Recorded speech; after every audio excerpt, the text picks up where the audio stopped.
Hadhihi shalah la yasluhu syai' min kalamin nas, innama huwa tasbih wa takbir wa qiraatul Quran. Sesungguhnya salat ini enggak boleh ada perkataan manusia. Sesungguhnya salat ini enggak boleh ada perkataan tasbih, takbir dan qiraatul Quran. Apa kata Muawiyah Hakim Sulami? Rasulullah tidak menengking aku, tidak menghardik aku, tidak memukul aku. Dia tambah mantap keislamannya. Kemudian cerita, ya Rasulullah, saya punya seorang budak yang dulu saya tampar. Sekarang saya memerdekakan. Kata Nabi, tanya kepada dia, Aina Allah, di mana Allah? Dipanggil, ditanya, Aina Allah? Allah fis sama, di atas langit. Wa man ana, siapa aku? Anta Rasulullah, engkau Rasulullah. Apa kata Nabi? I'tiqha fa inna mu'mina. I'tiqha fa inna mu'mina. Merdekakan dia karena dia seorang mukminah. Hadis ini sahih, diriwayatkan oleh Imam Muslim dalam sahihnya dan juga yang lainnya. Karena lemah lembut Nabi. Tapi ada yang lebih keras. Contoh apa? Ketika ada orang yang tidak mau sholat berjamaah di masjid, aku akan bakar rumah-rumah mereka karena mereka tidak mau sholat berjamaah di masjid. Bapak laki-laki diwajibkan untuk sholat berjamaah di masjid. Laki-laki wajib dengan dasar ayat dalam surah Al-Baqarah ayat 43, wa aqimus salata wa atuz zakata warka'u ma'ar raki'in. Jadikanlah salat, keluarkan zakat dan ruku bersama yang ruku. Artinya salatlah kalian di masjid berjamaah. Hadis ini sahih riwayat Bukhari Muslim, yang Nabi, aku akan bakar rumah-rumah orang yang tidak hadir salat berjamaah. Ini keras Nabi gunakan dengan kekerasan. Jadi ada tempatnya, seperti juga memotong tangan, jihad dan yang lainnya. Itu menggunakan dengan kekerasan. Ini hikmah. Kemudian selanjutnya yang keenam, sedikit lagi. Yang keenam, seorang dai dia harus mempunyai akhlak yang mulia. Kita masuk yang keenam, seorang dai harus mempunyai akhlak yang mulia. Ala da'iyati ayyakuna mutahaliyan bil khuluqil hasan. Seorang dai dia harus mempunyai akhlak yang mulia. Kalau seorang dai tidak mempunyai akhlak yang mulia, maka umatnya akan lebih jelek lagi akhlaknya. Karena sebagai contoh, Allah memuji Nabi Muhammad SAW, wa innaka la'ala khuluqin azim. Sesungguhnya engkau Muhammad berada di atas akhlak yang mulia. Dan yang paling berat timbangan itu pada hari kiamat, akhlak yang mulia. Paling berat timbangannya takwa dan akhlak yang mulia. Apa contoh akhlak yang mulia? Contoh akhlak yang mulia seperti berkata jujur, akhlak yang mulia.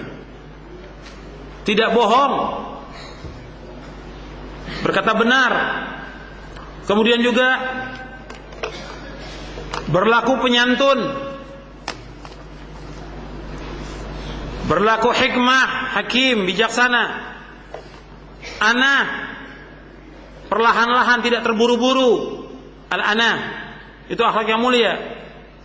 Adil, ikhlas, kasih sayang, dermawan, zuhud, berani, syaja'ah, wafi, setia, dan yang lainnya. Itu akhlak-akhlak yang mulia. Jadi seorang dai dia harus mempunyai akhlak yang mulia. Seorang dai dia harus mempunyai akhlak yang mulia. Dan Nabi adalah contoh teladannya. Makanya seperti masalah bicara saja, ini harus jujur. Nggak boleh seorang dai bohong. Sebab Nabi memerintahkan alaikum bisidqi fa inna sidqa yahdi ilal birr wa innal birr yahdi ilal jannah. Dalam kamu biasakan untuk jujur, karena jujur akan membawa kepada kebaikan dan kebaikan akan membawa ke surga. Dan Nabi orang yang paling jujur. Kemudian juga amanah. Dan antum perhatikan, akhlak yang paling jelek yang dibenci oleh Nabi, bohong. Akhlak yang paling jelek yang dibenci oleh Nabi, bohong. Makanya seorang dai nggak boleh berbohong. Sebab ini ciri munafik. Idza haddatsa kadzaba. Apabila berkata dusta. Kepada istri, kepada anak nggak boleh bohong. Jadi akhlak yang mulia. Kemudian ini kalau saya bicara akhlak ini materi tersendiri panjang ini. Ya, dan ditulis oleh para ulama tentang akhlak-akhlak yang mulia ini banyak sekali. Ada buku-buku yang membahas tentang masalah akhlak. Al-Khuluqul Hasan. Syekh Utsaimin punya Makarimul Akhlaq. Syekh Salim Al-Hilali juga punya kitab Makarimul Akhlaq dan yang lainnya. Kemudian yang ketujuh. Yang ketujuh, sabar.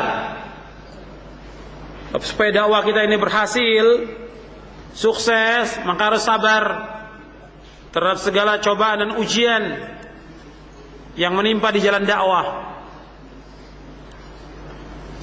Jadi jangan kita gambarkan bahwa jalan dakwah ini indah, bagus, semuanya enak. Tidak, mesti dapat cobaan, mesti dapat ujian. Dan semakin kuat iman kita, semakin berat cobaannya. Semakin berat juga ujiannya. Semakin banyak fitnahnya. Makanya harus sabar. Dan ejekan, celaan itu selalu ada. Mesti ada. Allah berfirman, "Walaqad istuhzi'a birusulin min qablika, fahaqa bil ladzina sakhiru minhum ma kanu bihi yastahzi'un." Dan sungguh telah diperolok-olok beberapa rasul sebelummu, maka turunlah kepada mereka orang yang mencemooh itu balasan dari olok-olok mereka.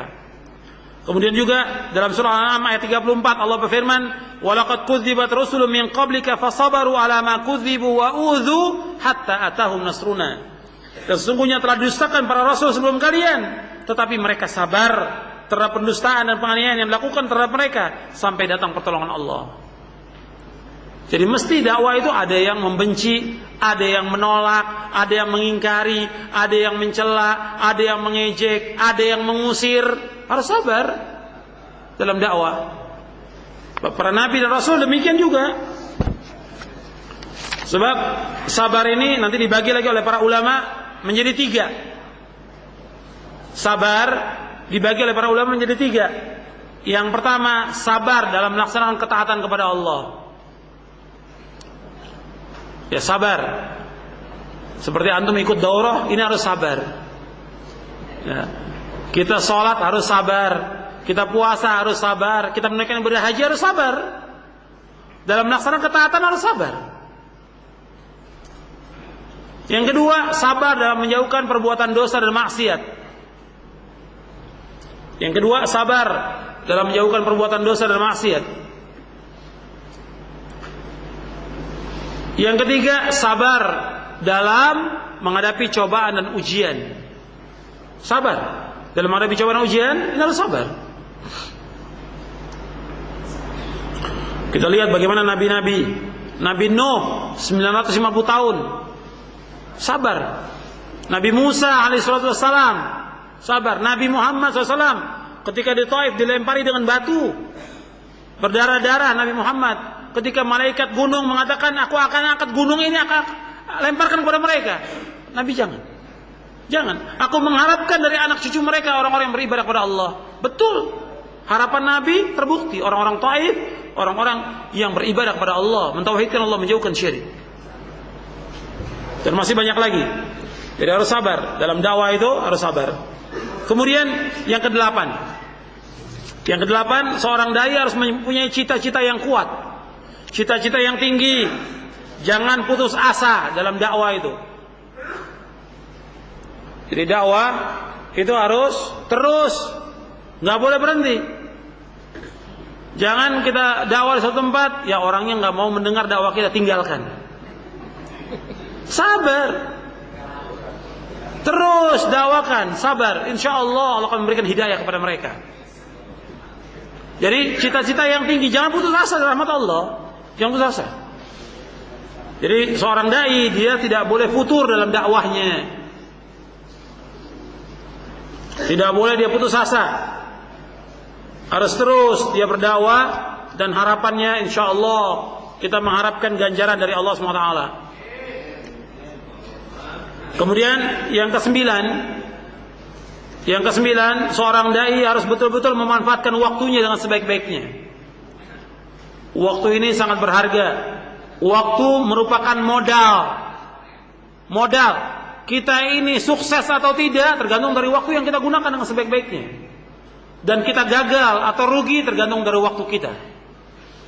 Wal asri innal insana fi khusrin illa alladziina aamanu wa 'amilus shalihat wa tawassaw bil haqqi wa tawassaw bis sabr. Perhatikanlah waktu. Sesungguhnya manusia sungguh-sungguh dalam kerugian kecuali orang-orang yang beriman dan beramal saleh dan saling berwasiat dengan kebenaran dan saling berwasiat dengan kesabaran. Ikhwani fiddin, azakumullah. Waktu ini sangat berharga. Makanya nggak boleh sia-sia, apalagi bagi seorang dai. Kepada orang umum aja kita nggak ingin bahwa mereka itu membuang waktunya dengan sia-sia, apalagi kita seorang dai. Waktu itu sangat berharga. Ingat wasiat Nabi kepada sahabat Ibnu Umar. Apa wasiatnya Ibnu Umar?